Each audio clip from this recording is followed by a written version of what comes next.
우크라이나 대통령이 유럽연합에 즉각적으로 가입하겠다라고 신청서를 작성을 했습니다. 지금 화면에 보이시는 이 사진이 신청서 사진의 첫 번째 페이지의 사본인데요. 그 사본 한번 잠깐 보여드릴까요? 너무 좀 작아 보이나요? 예, 저게 젤렌스키 대통령의 사인이고요. 앞서서 말씀드린 대로 지금 거의 막판에 지금 너무나 몰려 있는 그런 상황입니다. 지금 젤렌스키 대통령 입장에서는 정말 지푸라기라도 잡는 심정으로 뭐든지 해야 되는 그런 상황이 된 것이고요. 나토에 가입시켜달라는 것 때문에 전쟁까지 벌어지게 되니까 결국에는 유럽연합에 그럼 가입시켜달라. 이런 식으로 더 나서게 되는. 그래서 지금 우크라이나를 바라보는 전 세계, 특히 서방 세계에 있는 지도자들한테 나토 가입국들만 우크라이나 문제에 신경 쓸 게 아니라 EU에 가입되어 있는 모든 국가들이 우리나라에 신경 써달라라고 지금 부르짖고 있는 그런 모습이다. 이렇게 이해할 수 있을 것 같습니다. 푸틴이 지금 핵 위협을 해놓은 상태이죠. 그래서 지금 푸틴 대통령이 우크라이나에 대해서 핵 공격을 할 수도 있을 것이다라는 예측들이 나올 정도의 이제 일단은 비상조치를 지금 명령을 해놓은 그런 상황이고요. 그런 상황에서 1차 회담이 열렸는데 1차 회담이 아무런 결과 발표 없이 그냥 조용히 끝났다. 그리고 이제 회담에 참여했던 고위직 공무원들이 각기 자기 나라로 돌아갔다. 그러니까 러시아 쪽에서 온 외교 담당자들은 이제 러시아로 가고, 예. 그래서 각자의 이제 크렘린 궁으로 가고 또 키예프로 돌아가고 해서 그 안에서 저쪽의 요구사항들이 이러한 것들인데 우리가 어떻게 대처하면 되겠느냐는 또 회의를 하겠죠.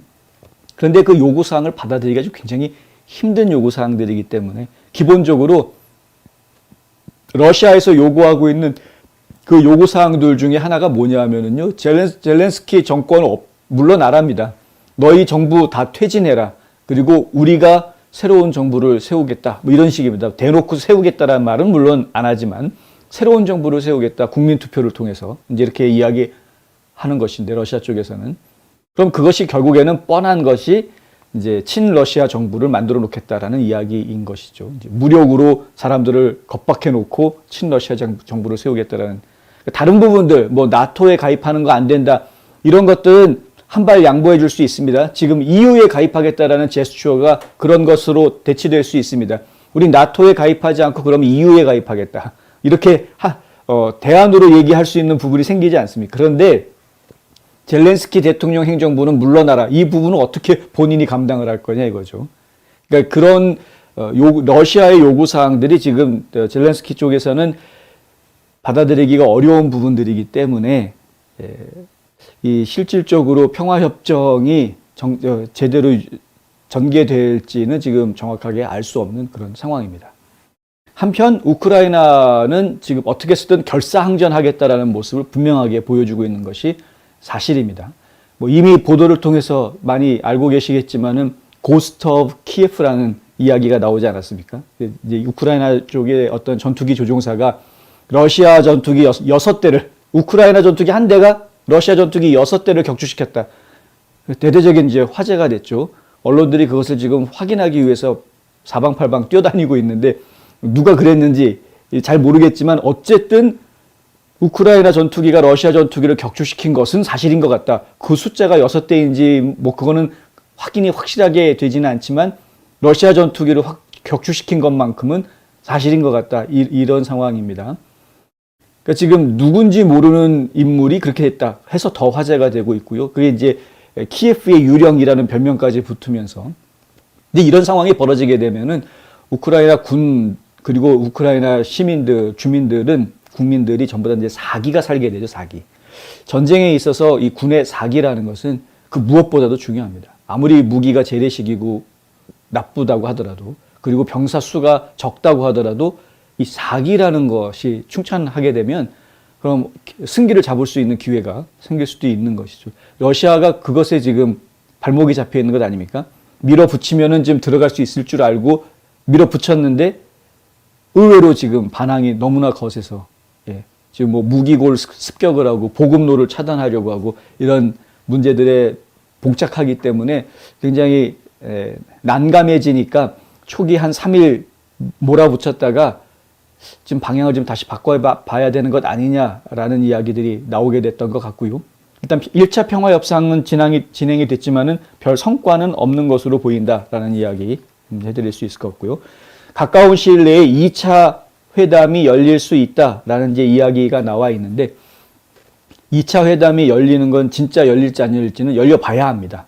러시아가 상대국이기 때문에 그렇습니다. 러시아는 언제든 대화해 줄 것처럼 미리 그러니까 일주일 뒤에 대화하자 그래 놓고서는 3일 뒤에 공격하는 게 러시아. 공산주의자들은 대체로 지금 그런 모습들을 많이 보입니다.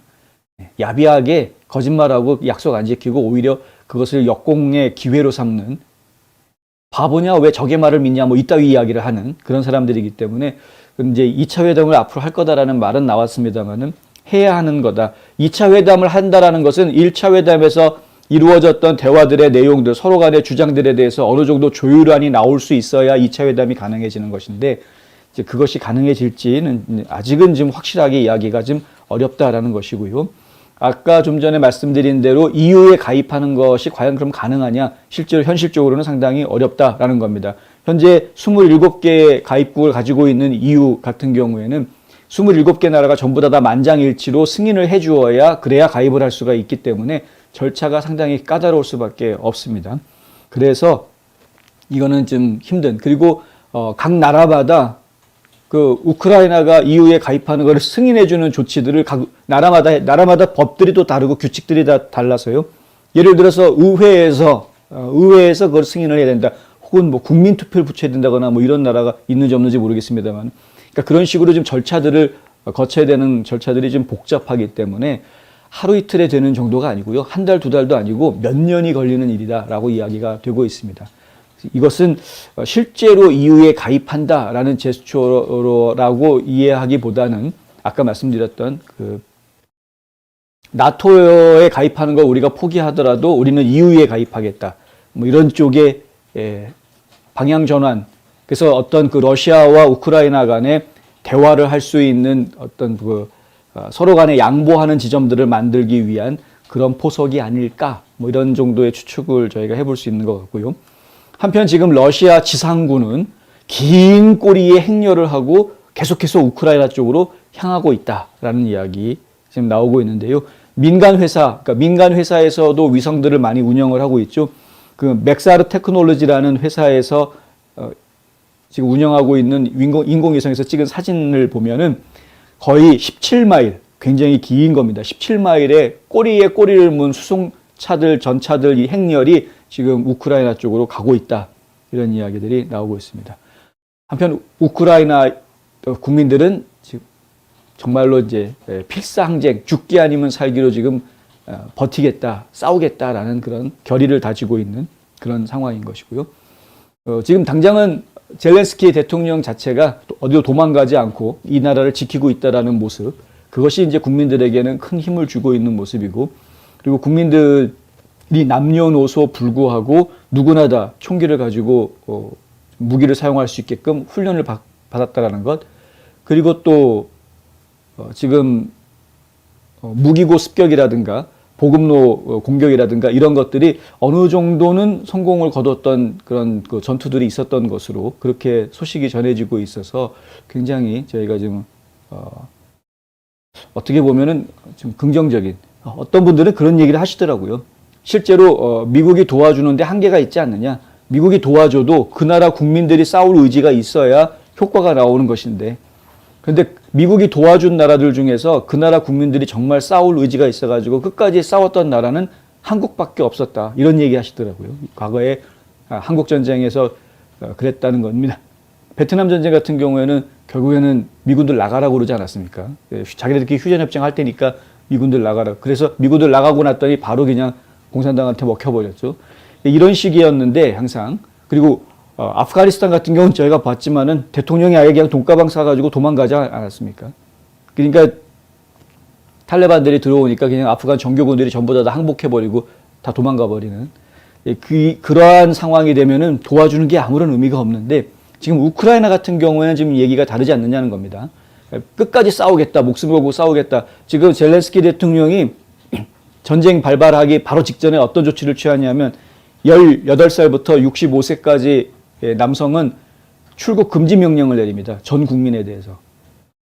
여기서 죽자. 끝까지 싸우자. 이렇게 하는 거죠. 본인도 지금 나가지 않겠다라고 이야기하고 젤렌스키 대통령이 도피했다라는 이야기가 보도에 나오니까 무슨 도피는 무슨 도피냐. 나 지금 키예프에 있다 그러면서 SNS에다가 동영상 아예 떳떳하게 딱 올리는 모습. 그리고 바이든이 그러지 말고 퇴각해라. 당신이 중요하게 생각하는 사람들 몇 사람들 해가지고 다음을 노려라. 뭐 우리가 미국으로 망명 받아줄게. 뭐 이런 식의 제안이 들어갔다고 하는데 그것에 대해서도 거절하고 지금 끝까지 싸우겠다라고 이렇게 지키고 있는 모습. 이런 것들이 굉장히 좀 좋은 모습으로 보여지고 있는 겁니다. 이런 의지가 있는 국민들이라고 하면은 얼마든지 도와줄 의미가 생기지 않겠는가. 의미 있는 도움이 되지 않겠는가. 뭐 이런 것이죠. 어떤 면에서는 그런 얘기들이 나올 것 같고요. 그리고 이제 우크라이나가 전쟁에서 싸우는 것을 앞장서야 된다. 미국이 앞장서야 된다라고 주장하시는 분도 있습니다. 그 시펙 행사에서 저희가 만났던 김희락이라는 버지니아주 연방하원 출마한 한인 후보 같은 경우에는 미국이 군대를 보내서 한반도에서 중국과 북한군과 미군이 싸웠던 것처럼 우크라이나에서 우크라이나군과 미군이 같이 싸우는 이런 국지전을 미군이 벌일 필요가 있다라는 이야기까지 했습니다. 왜 그런 이야기를 하느냐? 그래야 시진핑한테 교훈을 줄 수 있다라는 거죠. 한번 건드리면 그러면은 동맹들은 가만히 있지 않는다. 어떻게 해서든 동맹 국가를 지켜주기 위해서 모든 노력을 다한다라는 걸 보여줘서 국제사회가 동조하는 모습을 보여주면, 공조하는 모습을 보여주면 그러면 시진핑이 거기에서 교훈을 받고 경고망동하지 않게 할 수 있다. 그런데 만약에 미군이 지금 들어가서 전투를 하지 않고 그냥 넉넉히 먼 산 구경하듯이 하고만 있으면 그러면 그것은 시진핑에게 분명히 엉뚱한 신호를 주게 되고 시진핑은 나도 공격해도 되겠구나라고 잘못 오해하고 받아들일 수 있게 된다라는 것입니다. 앞으로 벌어지게 될 일을 막기 위해서라도 반드시 미군이 직접적으로 좀 더 적극적으로 나서서 러시아와 싸워야 될 거다라는 이야기를 하는 걸 저희가 들었는데 근데 그런 이야기를 하시는 분들이 그 김일학 후보만 있는 것이 아니라 몇몇 분들이 그런 주장들을 하시는 것을 들었습니다. 이번에 행사장 갔을 때. 그래서 이것도 한번 생각해 봐야 될 문제인 것 같다. 그들이 의지가 없다면은 도와줄 의미도 없는 것이지만 그들이 나라를 지키겠다라는 의지가 강하기 때문에 한번 생각해 봐야 되는 문제 아닌가.